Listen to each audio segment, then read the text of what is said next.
Le travail et après le travail, l'indépendance, mon enfant, n'être à la charge de personne. Telle doit être la devise de votre génération. Et il faut toujours fuir l'homme qui n'aime pas le travail, disait ce grand écrivain feu Bernard Dadier. Mesdames et messieurs, bonsoir et bienvenue sur Planet School TV pour la revue de presse éducative. Le coup d'envoi est donné avec ce titre du rassemblement du 7 septembre 2021.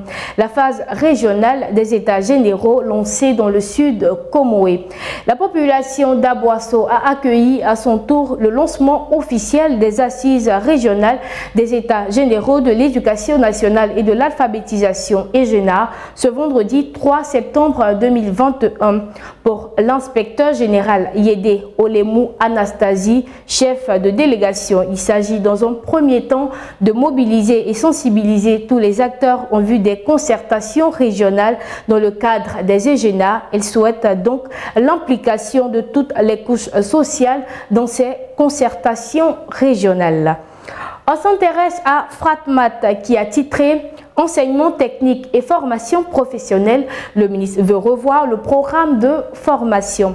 Le lycée technique, le collège d'enseignement technique féminin, le centre bureautique de communication et de gestion et la direction régionale de l'enseignement technique, de la formation professionnelle et de l'apprentissage ont reçu la visite de leur ministre de tutelle, Nguessan Kofi, qui a relevé des difficultés auxquelles sont confrontés ces établissements scolaires. C'était ce 1er septembre à Boaké.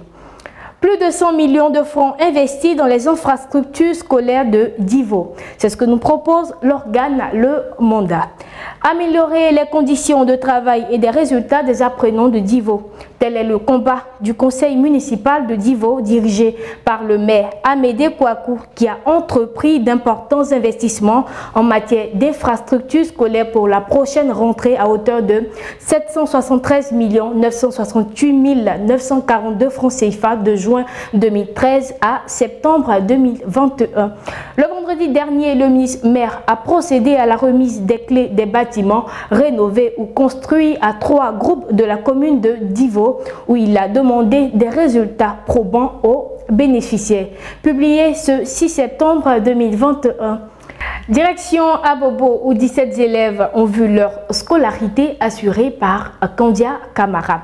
C'est sans doute un ouf de soulagement pour les parents de ces 17 élèves qui ont bénéficié de la part de la ministre d'État, ministre des Affaires étrangères, de l'intégration et de la diaspora, Kandia Kamara, par ailleurs maire d'Abobo, des dons scolaires d'une valeur de 50 000 francs CFA chacun pour la prochaine rentrée scolaire.